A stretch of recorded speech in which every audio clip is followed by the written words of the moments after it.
Meaghan Cussen and Walter Block take the position that drugs should be legal. And in this context, we need to keep in mind, but by drugs, they are not qualifying that at all, except that this would include any recreational drug. So it includes heroin, cocaine, PCP, ecstasy, as well as marijuana. Any drug should be legal is their position. Their arguments are plentiful, and most of their arguments are utilitarian based. And we're going to look at 10 different utilitarian based arguments. And they are focused on the expected results of legalizing drugs.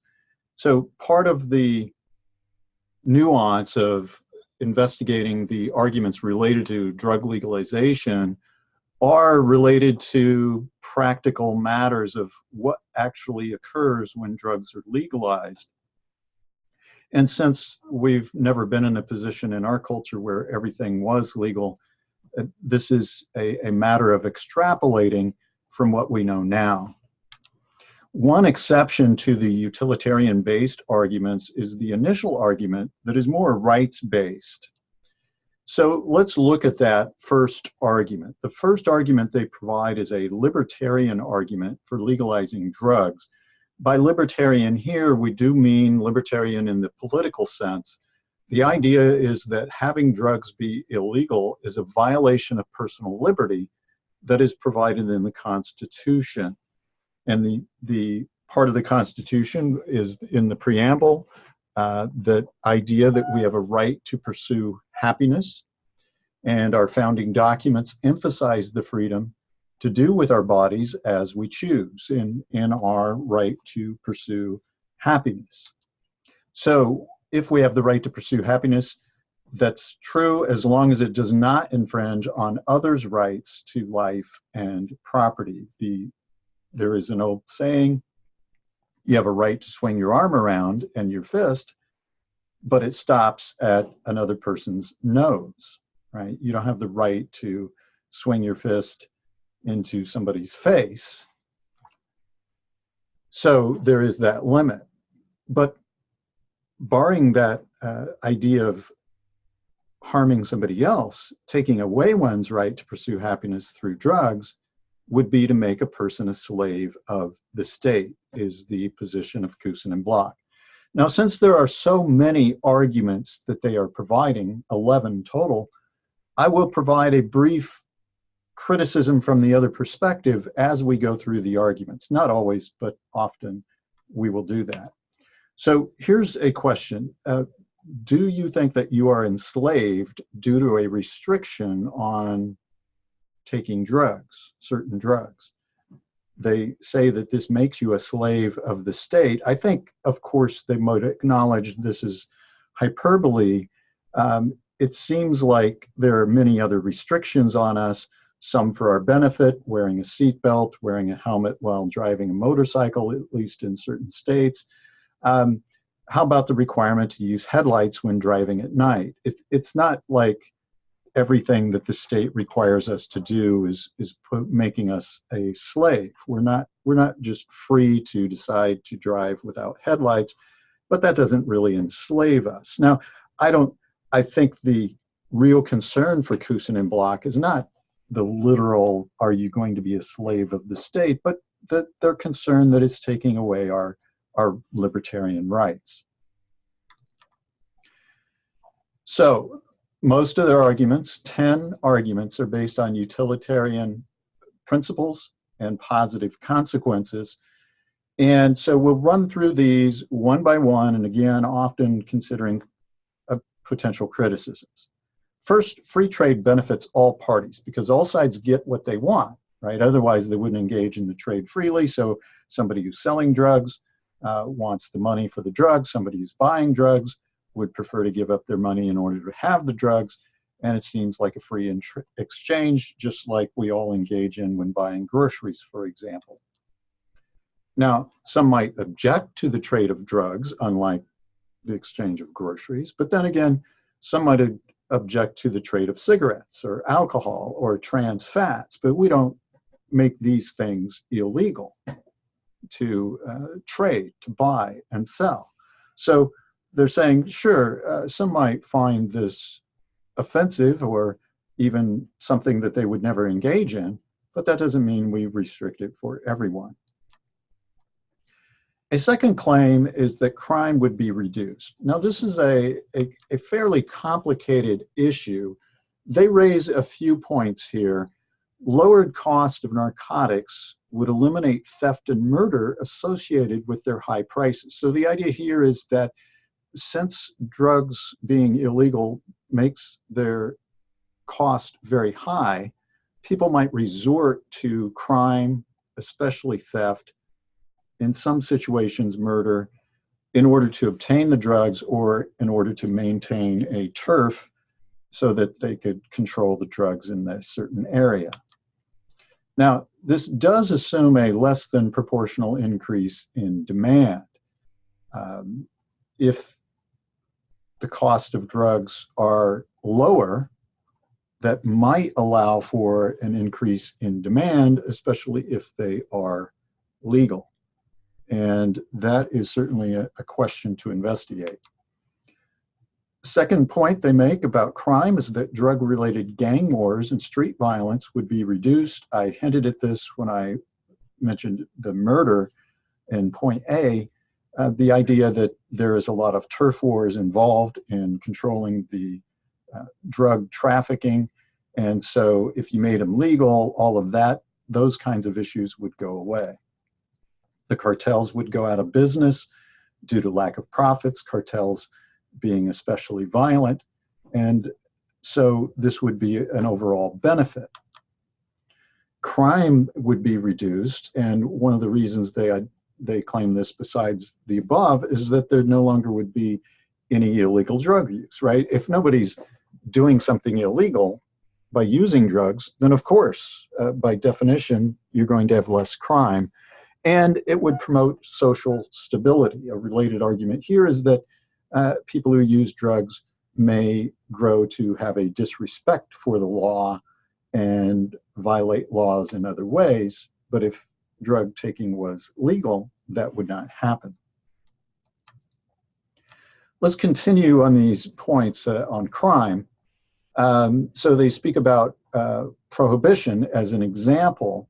And during Prohibition, there were certain mobs, mafia, people controlling the alcohol trade that were violent. And after Prohibition was lifted, those problems were reduced. So alcohol-related crimes, that is the ones engaged in related to buying and selling, the trafficking, were reduced or eliminated. There are a lot of serious crimes and harms that are alcohol related. So not all crimes were eliminated by Prohibition, certainly, but that's an issue I think we'll take up when we look at Dalrymple's view on the topic. The potency of drugs would decrease. So the idea here is that with drugs being illegal, there's no control of potency, that those people who want to buy and sell drugs are going to make them of higher potency to increase the likelihood of addiction. But if they were legalized, that could be controlled and drugs would be safer. Now, as it is, it's financially beneficial for dealers to make their drugs more potent, more profit, more addiction. And we saw this with Prohibition, that hard liquor was the type of choice. More money was made with the hard liquor since all alcohol was illegal. And the idea is that's the same here, so that people would be using fewer drugs of greater potency. And this would lead to a health benefit, but there are also other health benefits that they emphasize. There would be health benefits due to decreasing risk of infection, for example, through needles being shared, higher quality substances. They give the example of people with diabetes don't get HIV from needles because they use needles legally. Of course, we might ask this, just brief question. would insurance companies pay for needles for recreational drugs? And of course they would not, but they do pay for needles for diabetics who need to use them. So it's not as if this is quite on a par. Also, they believe that with regulation, we would not have the bad drugs that sometimes hit the market. And the kinds of drugs that are lethal to almost anyone who might use them with one dose. Overall, Cussen and Block believe that society would benefit from drugs being legalized. Here are some of the reasons. As it is, casual users are going to be coming into contact with a criminal culture that they would avoid if drugs were legal. So if you want to use cocaine, you have to come in contact with a criminal culture, and that wouldn't happen if drugs were legal. Inner city youth would not become dealers, would be more likely to get jobs, is the view of Cussen and Block. They would not be tempted to get into the more lucrative drug trade with drugs being illegal. And so that would not be an option. They'd be more likely to find legitimate work, is their argument. Also, police officers would be less susceptible to corruption. And certainly there have been cases of officers becoming corrupt in order to look the other way with drug trafficking and gang activity. The sixth argument is that we should prohibit the crime, not the drug. So, in other words, if somebody is taking a drug, so Cussen and Block argue, if I ingest a drug, I'm doing possible harm to myself, but not to someone else. And if I'm only harming myself, it shouldn't be prohibited. Now, a response to this might be, again, to speak of alcohol. Is this true, that you're only doing potential harm to yourself when you drink to excess? Well, of course, not in the sense of it increases risks. So 50% of sexual assaults involve alcohol. That is consumption by the perpetrator, the victim, or both, and that's by an NIH study. Child abuse is increased by 40%. I'm sorry, rather, let me restate that. 40% of child abuse involves alcohol or drug abuse. Car accidents, fatalities, 25% involve drugs, about 42% involve alcohol. And so these things are much more likely to occur when someone is under the influence. And so while it may be true that many people might use drugs and only cause harm to themselves and not others, a broad use of drugs certainly would increase risk to many other people, to children, to innocent people driving, and in other situations. A seventh argument from Cussen and Block is that it's going to save the taxpayer money, so taxes could be reduced. Now, how would it save money? Well, at various levels of government, we spend over $20 billion per year on drug enforcement. I don't know what that statistic would be currently, but I would guess it would be more than that. Jails are overcrowded, and often with drug offenders who did no violent crimes. The judicial system is shifting somewhat on this so that fewer people are incarcerated due to use. In fact, over 90% of those incarcerated in a federal system are not there for use, but for selling or buying on a mass scale. And more people could be saved due to fewer people becoming HIV positive or having other diseases due to sharing needles. Again, the idea is this is going to save all of us money when fewer people have diseases to be treated. Now, a response that might be raised here is to question overall, healthcare costs might just increase, because if we make all drugs legal, including the highly addictive ones, there are going to be more people addicted, and treatment is very expensive for these people. And so it's whether or not the amount of money going towards drugs would increase or decrease with making them legal is certainly an open question. And it's pretty clear that more people would use with legalization, although Cussen and Block raise an argument against that. As it is, they argue that having drugs illegal inflates criminals' profits, so we are creating a system where crime pays.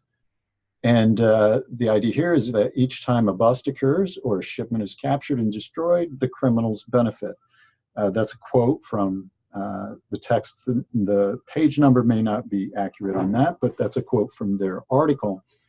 And the idea here is that this would drive the cost of drugs up so that by and large other people are benefiting more. The supply would decrease, and it's a simple principle of economics. When supply decreases, prices go up. We have greater profits for suppliers. Now, one might ask, would that be true of, say, a bad corn crop for farmers? Well, yes, it would be. If we have a lot of crops being burned, for example, or otherwise going bad, the price of corn would go up. But here's a different question. Would farmers want the price of corn to be increased in that way? Would that be to the benefit of farmers? And the answer is clearly no, right? But that's not going to be to the benefit of farmers. So it would also not be to the benefit of criminals that we are driving up the cost by capturing a lot of drugs at the import of supply, even though other people might benefit. Overall, they do not.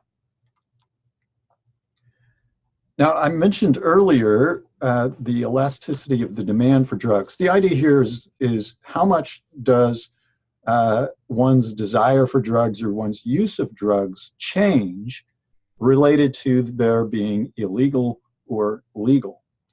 And Cussen and Block argue that most people erroneously believe that the demand for narcotics would increase if it were legalized. Here's their argument against that. I've already hinted that I do believe that, but here's an argument against that. The elasticity of demand is low because narcotics are seen as necessities, not luxuries. In other words, if somebody is taking heroin, it's considered a necessity. It's not a luxury that they're going to use more of if it becomes legal. So it's going to stay steady for those who are already using. Of course, one might ask, going back to that very first argument, is that really a libertarian issue? Are people really free if they are taking a drug that is considered a necessity? It seems like that is actually something that takes away their liberty to pursue happiness. A second point, those people that aren't using drugs when they are illegal, Cussen and Block argue they would not start to use drugs because they already recognize that drugs are dangerous and they wouldn't use them because of that. So those people who are using, when it comes to narcotics at least, that's not going to change. They're going to use whether or not they're legal or illegal. Those people who aren't using now would not suddenly start use them if they were legal because they know how dangerous they are. Now, a response to that is, wouldn't people view them as less dangerous if they are legal? Now, studies have been done with adolescents on this topic, and it's very clear there's a inverse relationship with the degree of perception of how dangerous an activity is with whether or not it's illegal or legal. And if something that was formerly illegal becomes legal, it's just a natural response for people to perceive that as less dangerous. Obviously, it's not as harmful as we thought. That's why we're making it legal. And in turn, use increases. Another point on the idea of the elasticity for the demand of drugs is that if drugs were legal, then they wouldn't be pushed anymore. The idea here is that you have people on the low levels encouraging use, and as it is with drugs being illegal, and so you have pushers is the old term used. Now, this may or may not be a thing that could be regulated and controlled, but certainly if drugs were legal as prescription drugs are, they would be marketed heavily as prescription drugs. Now, maybe there would be separate laws prohibiting the marketing of certain recreational drugs, but as it is now with legal drugs, there is heavy, heavy marketing, and people certainly increase their use because of that marketing. Finally, Cussen and Block want to make the point that legalizing is not government sanctioning. So some people say if the government legalizes drugs, this amounts to government sanctioning the use of drugs, saying it's okay, go ahead and use. And their response is the government would not be sanctioning the use of drugs if they were legal. For example, as an analogy, it's not as if the government sanctions other dangerous activities like car racing, skiing, extreme sports, fried foods, eating fried foods, obviously, nor do we want to make them illegal. So we have these things that are known to be dangerous to people, even snow skiing or extreme sports or eating fried foods, but we don't want to make them illegal. And it's not as if the government is saying, please go do this, right? They're not sanctioning this in that sense. There are legal controls, of course, on some of these activities, but they're not encouraging the use, and Cussen and Block made the point that that would be the case if drugs were legal. The government is not suddenly saying, please go ahead and use these.